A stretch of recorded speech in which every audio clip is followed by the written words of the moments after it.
The corporations have not yet won. Community still exists in small tucked-away areas not often talked about. Artists and businesses beginning to thrive in places thought to be defeated.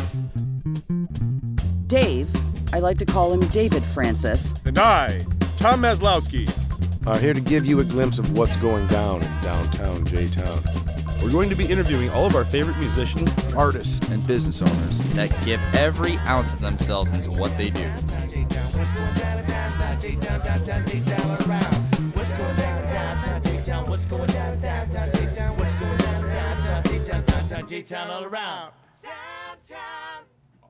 This is Tom Maslowski and my cohort, partner in crime, soundboard extraordinaire, David J. Francis. Hello. We have with us tonight Jross Green. What's up? How's going on, man? How you doing, Tom? We are here at Third City Sound. John's going to do the first song for us here. Indeed, indeed. This is What's Going Down in Downtown J-Town. All right. We drank sidecars at the bar you grew up at. The vinegar of bad news hung in the air.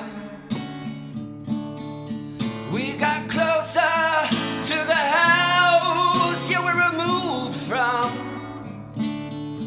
I saw trampolines, I saw wishing wells, I saw plastic deers, all those ups and downs.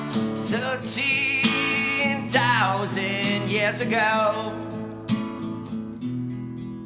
She's on a one-way street downtown. Even if it kills your king, love the thrill. 13,000 years ago, I saw trampolines, I saw wishing wells, I saw plastic deers, all those ups and downs. 13,000 years ago. Down on the ground, we drove through your town as trampolines flew through the air. Your trampoline life, your silver blonde hair.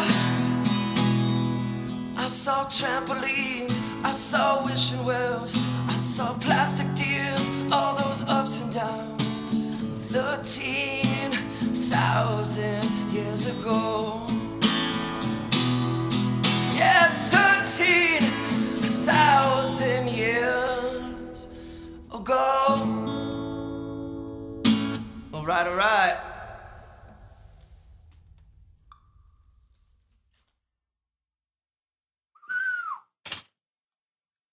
Nice. Thank you, John. Right on, man. How you doing, Tom? Not too bad, sir. How are you? Doing all right. It's good to be here, for sure. You have definitely become known as someone who's always got new material and staying in character. I have never heard that song before. What's how old is that one? Which song? The one you just played right now. The one I just played there. Well, guess this. Guess what? This song was written by a friend of mine, and we all know who it is. And they texted me some lyrics and asked me if I'd write a song. And this was a couple days ago. Oh, wow. And that was it. Yeah, and then I put my little twist on it, put a little of my own lyrics on there too, but mostly the lyrics of that tune are written by somebody we all know. How about that? Who was it? Ain't ready yet. Well, I don't know if I'm ready to tell you that yet. I'm not ready to give that information away, but I might later on in this interview. All right. I like surprises. But anyways, yeah, that's how I've been writing a lot lately. I have a lot of friends who play music, and I have a lot of different friends who just write music, write lyrics, write poems, whatever. And occasionally people will send me their stuff and ask me to, just write a song. And I guess if I'm in the mood, I'm going to write a good song, or at least try to.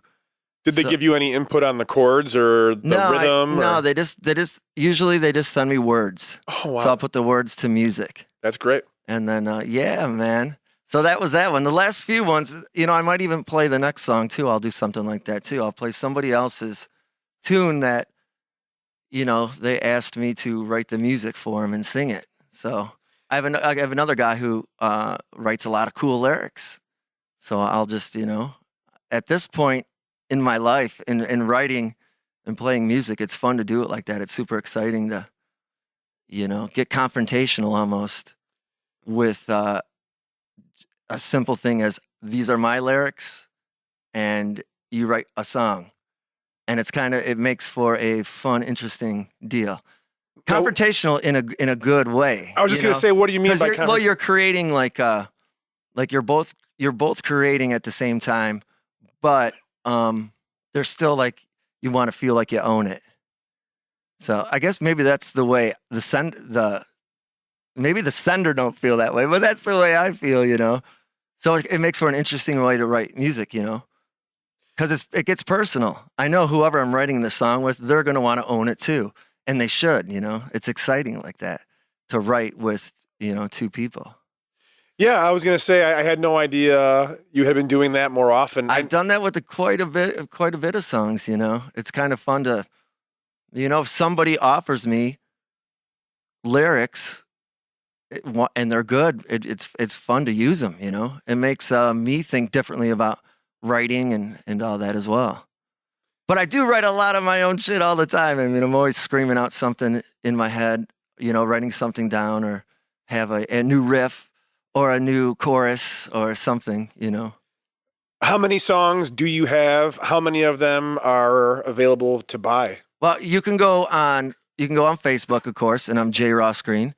And from there, you can go to the bandcamp.com. I think our last album is on there as far as hearing us live, but, or not hearing us live, but purchasing a CD or hearing our album. You can go to bandcamp.com, Jross Green, yeah. And do you only have one album up there right now? I sure do. Out of all those songs you have. There's some on YouTube too. I did an album a couple years ago with some guys from Joliet too. And we put an album out, and it's out there as well, man. If you just look up Jross Green, you'll find there's 2 albums out there. One was more of a huge collaboration with a bunch of writers, a bunch of guitar players, a bunch of egos. It was fun. And yeah, that's out there too, man. You just got to look Jross Green, all one word. If you Google that, you'll find it all. And now, on your website or on the Facebook page, do you have an actual website, or is it just a Facebook page and Bandcamp?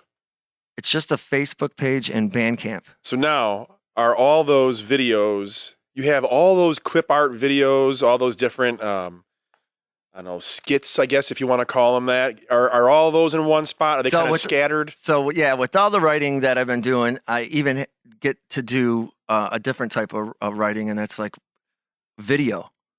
And just recording a lot of funny shit. I think some of those were great. Yeah, I really enjoyed interesting. Those. It's fun to put music behind your video and try to create something. It's funny because what you think you just created in your head becomes so different once there's music and it's behind the video, and then there's an audience who's obviously going to look at it differently than you look at it. So that's fun too. That's confrontational too, right? It's fun, but in a good way, like. What do you mean on that? Elaborate on that a little bit more, like confrontation. Are you saying like just letting? Well, I tell you what, Sam, you know this whole music scene. We all play together. Everyone plays together. And there's always that just a little hint of, ego, but good stuff. I mean, it's good to have an ego, and it's good to be confrontational because it's like competition. No, well, healthy. Well, here's what happens is, you're playing this music and singing your songs. It's personal, and you want to be accepted no matter what. So what I do is I just try to put a huge cement block around my heart so nobody can get in, because I think you can't have feelings. That's for the person that's listening. So if you can get in your group or your rock band and try not to have any feelings, I think you might be successful. Right. You're kind of saving your feelings all up just to let them out during the song. Well, right? because that was something I was thinking about the other day too. Is the way you sort of get in character, because the way you are off stage is definitely not the way that you are on stage. And I think a testament to that was you were the opening act of Hopstring Fest in 2016. And man, that was like the biggest, baddest opener I've ever seen. It was great. You were like loud and proud, and Yeah, absolutely. I don't know. It just you're not very confrontational as a person, just hanging out and talking. You're really mild mannered, honestly. But when you get on stage and get your guitar in your hand, you are in a different character. And so I guess that answers my question of it. Was that intentional? Do you know you're getting in character? Did you purposely shape that character? I would say that when it's time to get up there on stage, you just you're ready to fucking rock, and the character gets built up right there. Yeah, man, you got to go 100% because if I don't, it's really bad. And sometimes I fail really bad because you might be moody or whatever. But anyways, compared to the Hopstrings Fest, that was a freaking great jam. It was a great It was fun show. to go on first. Man, I had my full rock band. It was cool to, and we were well rehearsed and ready to just like jam, And Yeah. and it was. I thought it was great. People were, just talking about, set times and things like that. And I thought it was great that there was great music all day from the beginning. If you got there from, at the very first moment or the very last moment, you weren't going to be disappointed. There was not like a throwaway act or, we're going to put these guys on first. No one's going to be here, whatever. It was rock solid stuff all day. And I think that's got a lot to do with being able to get into character like that. I really like watching you do that. As far as the videos go, are those clips of songs that we haven't heard yet? Is that So just... yeah, them are just like daily ideas. You got your cell phone there. You can record on it. I have a couple pianos at my house, a guitar, and amps and all that. So I can do real quick footage, and then I can just grab some music off the internet and put it behind it and see. Sometimes it builds up like a actual skit, and then all of a sudden you have a scenario, But yeah, I do a lot of that as well. Is any of it clips of songs that you write, or is it all just stuff like just clip art that you're taking from different places? Yeah, a lot of it I write, and a lot of it I is just songs that you can grab 30-second previews off the internet. As far as you need a drum beat or a hi-hat or a crowd laughing or someone booing. Yeah, a lot of that I grab. You can just grab it off the internet. Interesting. Yeah, But that's really fun to do. Is this the last year? So, about the last year on Facebook, that's what I've been doing. Is just trying to do every, a couple of videos every week of what I'm doing. All my new music, but it's done in a different way. I'm playing it for the video, but and that's fun, and that's been very exciting. Yeah, it's got to be good to kickstart your creativity too, right? Just to kind of like get little blurbs out, almost like rehearsing writing, playing scales for writing songs, so to speak. Yeah, it definitely helps out when I get together with my full band too, because I've rehearsed these new songs I'm writing in a whole bunch of different platforms. So when we get together with the band, it's ready to experience that part of rock and roll, which is cool too. My live band I have is awesome. Chad Payne is the drummer, and Brian Ward, bass player, and we've been together for 8 years. I met Chad Payne on Craigslist, and I was playing keyboards in a band, and we formed a band called American Anti-Gravity, and then that went south, and then I was like, hey, Chad, I write and play songs too, and that was about 8 years ago, and then we formed a band. Tale as old as time. Say that again, Dave? Tale as old as What's time. up, Dave? How you doing? Yeah, Dave's back there too. Listen, I heard him giggle a few times. Yeah, what's so funny, by the way, back there, I Mr. don't Silent? know. I don't know. I'm just hanging out. So back we're here. sitting here in this big freaking studio. What's the name of the studio? This is Third City Sound. Third City Sound, right? Yeah. Above our cool, favorite cool. music venue in Joliet, right? Chicago Street Pub. Yeah, it's awesome. We've had a lot of good times here. Played a lot of music. A lot of bands came up here. A lot of parties. recording. And speaking of shows coming up, I know you mentioned when we were talking a little bit earlier that you were going to be involved in a Buddy Holly tribute show. So I guess I'm committing to it now, Tom. Are you? Yeah. I got a couple days to learn these tunes, and I got a lot going on. So, but perhaps that might be coming up. But my full band is playing at Chicago Street Pub February. It's on a Friday. And it's either the first week or the second week. But yeah, February, we'll be at the pub with my full band. I'm playing with Whiskey of the Damned. Oh, man, that's going to be an insane show. Going to do a quick 45-minute set and just rock it out, man. Hop strings rock it out. I'm doing what I mean? Like that, man. It's fun to go full blast. What's up, Dave? I will be running the soundboard that evening. Oh, cool, man. Don't mess it up, all right? No, it's all right. And you mentioned the date. Shut up, man. I'm just kidding. He won't. You won't. I know that. I'll tell you to turn down like 20 times. That's about it. Yeah, it's the pub, and it's hard to freaking get your. You got to adapt. Yeah. And kind of learn how to turn your amp down. But golly, that's not the easiest thing to do, is it? No, it's not. And Dave, you said that you had found the date. You know the date of that show already? 10th of February. February 10th. Tentatively. Excellent. Are you playing guitar and singing for the Buddy Holly thing, or are you just going to get up there singing? I don't know yet, man. I haven't really rehearsed it, so I don't know what I can do yet. There's 2 songs I got to learn. One's called Obey, right? Oh boy, obey. What is it? Anybody know? No. And the other one's called But anyways, yeah, that's 2. That's going to be 2 interesting songs. Well, here's the deal. You got to learn the song. And, you got to do your little schoolwork thing on music sometimes. Yep. If you want to, if I got to learn a Buddy Holly song, I want to be able to try to do it my way, of course. But it's Buddy Holly, like man. The Monster you got to Mash. learn the Monster Mash. That was a great incredible. thing we did. That was incredible. You were spot on. That was we played a show here for Halloween as the Muppets. Muppets, you guys with a were bunch great. of the musicians that all play over here.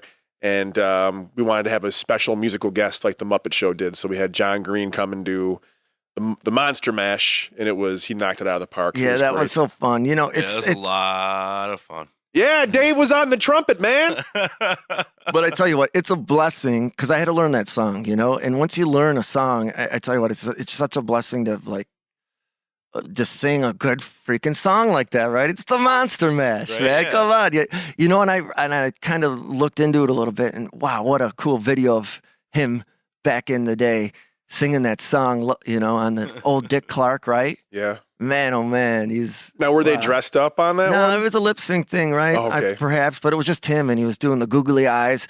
Have you seen it? Have you ever No, seen not it? that one. We did and he's moving his.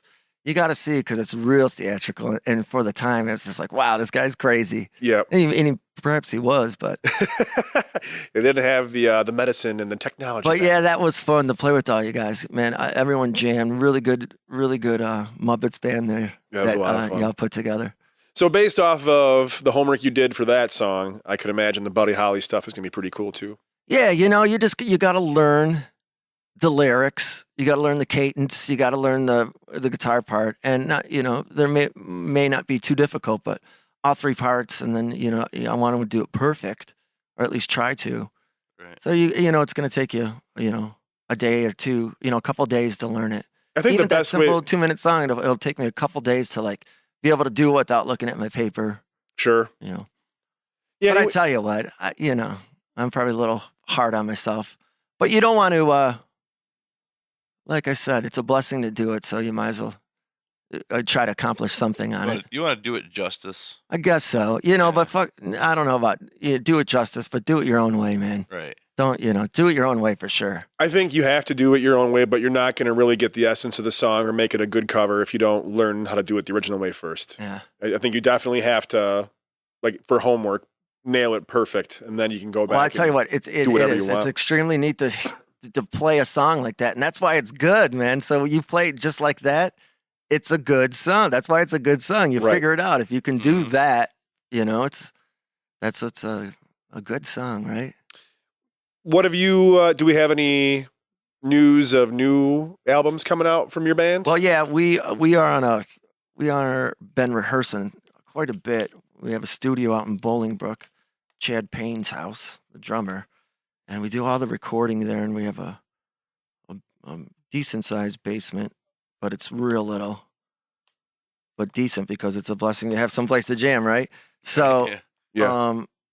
but yeah, we got about 8 or 9 new songs on top of our 30 song set, or 30 plus song set that we've put together over 8 or 9 years here almost, So yeah, so like I said, we got about 9, 10, 11, who knows, but we're almost up there to an album again of newest songs within the last, year or two.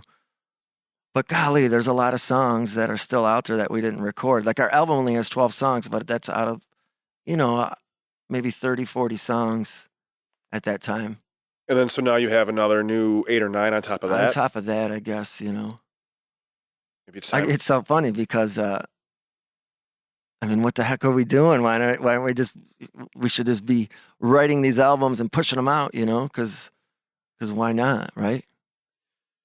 It's good to save them up, though. Have a little backstock, right? Take your time, release them when they're ready, when they're sounding the way you want them to There's sound. no guarantee for tomorrow, is there?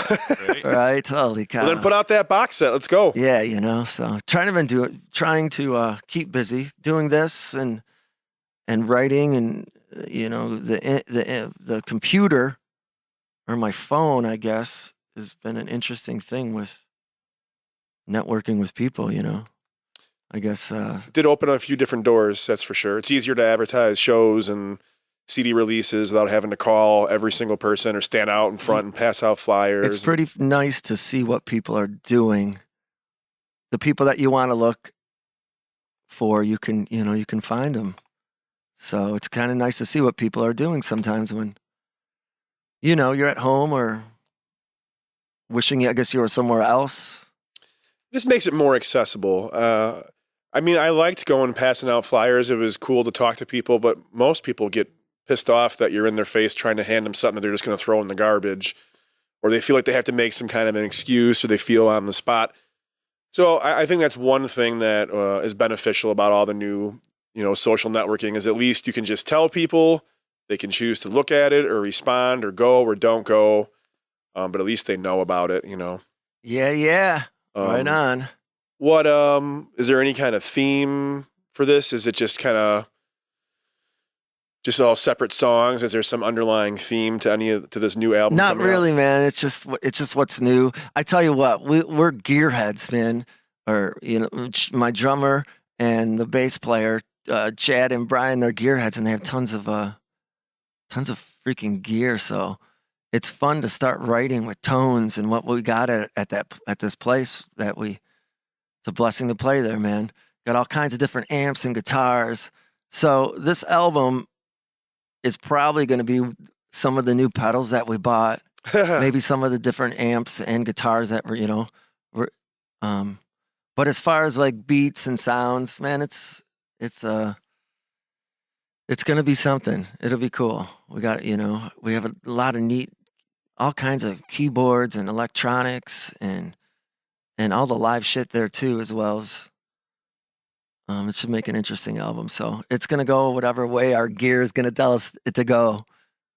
It's fun to experiment with that. I like coming into the studio actually and just, turning on a random effect and just seeing what song pops out of that. Yeah, you've been doing it so long. You have so much shit that is just, it just builds up and you get to the point to where, man, you can really utilize all this great stuff that you've gotten throughout the years, amps, guitars, and all the shit you learn with all the pedals and sounding. But I tell you what, man, a guitar, drums, bass, just straight up mic'd up is ready to rock and roll, isn't it? Yeah. Indeed, yeah. So albums too, man, they're scary to me, man. That's, I don't like to do a lot of them, and sometimes I do, and I try not to give two shits about them, really, which is crazy because, it's exciting to write brand new all the time, It's just exciting to keep being on top of your next new song. Does it make it hard to revisit the old songs, to record them because you're excited about the new batch you just made? Here's the deal. Here's why it's scary. Because, man, you can make it go any way you want. You really can. once you record your song, you can start putting, we put elephant, don't put an elephant on it, or don't put the giraffe in there. And that's just adding on to it, really producing it up. You can really get a fucking great album live, with just a little bit of that producing as far as shit, if you got to record at 2 different times, that's cool. You can still grab that live. But I tell you what, some of them albums you do, it's fun to get into the keyboard and the digital. And I was just saying how interesting it is to play on all that stuff. But there's nothing just like that. Your amp, your guitar, and your live band, just straight up rock and roll. A clean tone and a distortion tone, baby. Whichever one you want to rock out. Would this be the way you always write? Do you normally write lyrics first? Is this do you always just kind of turn on some sounds and see what goes on from there? Or tell you, I only write when I'm happy. If I'm in a bad mood or depressed or any of that, man, I ain't writing. I gotta feel good. So I guess the more I feel good, the more I write. And I would like to say I feel good quite a bit. So then where does a song like 15 Shots come from? Because that's definitely not happy content. So check it out. I live in a town called New Lenox, and grew up there, and there's a couple bars there. And you always saw somebody's dad at the bar. And that's pretty much what it came from, man. All our dads hung out at a bar. Mine didn't too much, but that song pretty much came from my hometown with everybody's, there's a few of the dads that hung out at the bar. And man, they would get fucked up, right? 15 shots, So, but yeah, that's pretty much where that came from. Nick Domberg, we wrote that in his kitchen. He's part of that song too.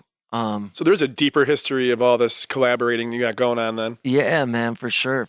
We wrote that song. We used to get fucking wasted, go in his kitchen. 15 shots? Yeah, 15, more than that probably. But we were just, and it wasn't derogatory towards anyone's pops, man, or dad. It was just like, we know that dude's dead, he's doing 15 shots, he's sleeping in the parking lot, right?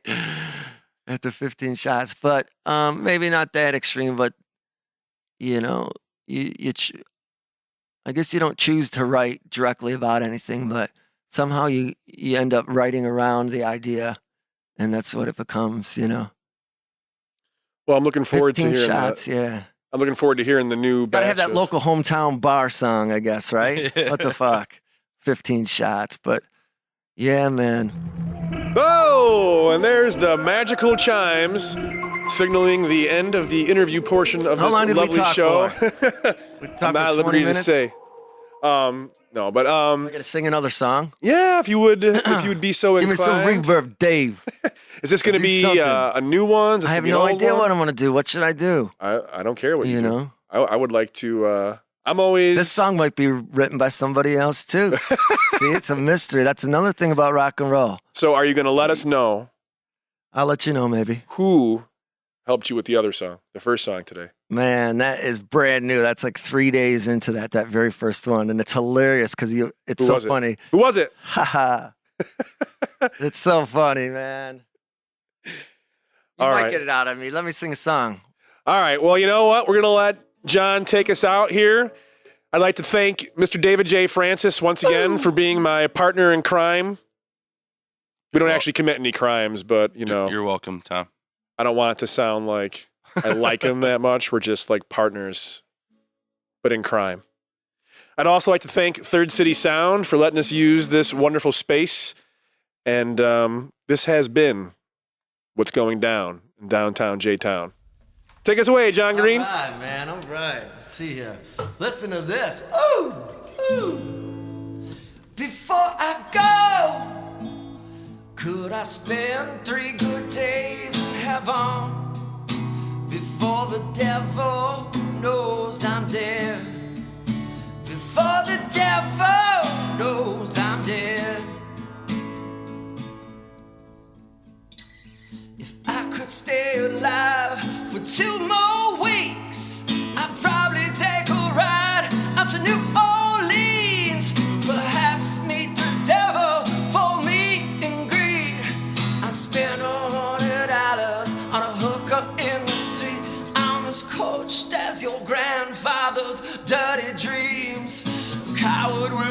crooked smile, crooked dreams. I'm too old to chase a poem for a melody. A pistol and a poet is all I'll ever be. Before I go, could I spend 3 good days in heaven before the devil knows I'm dead? Before the devil knows I'm dead. Before I go.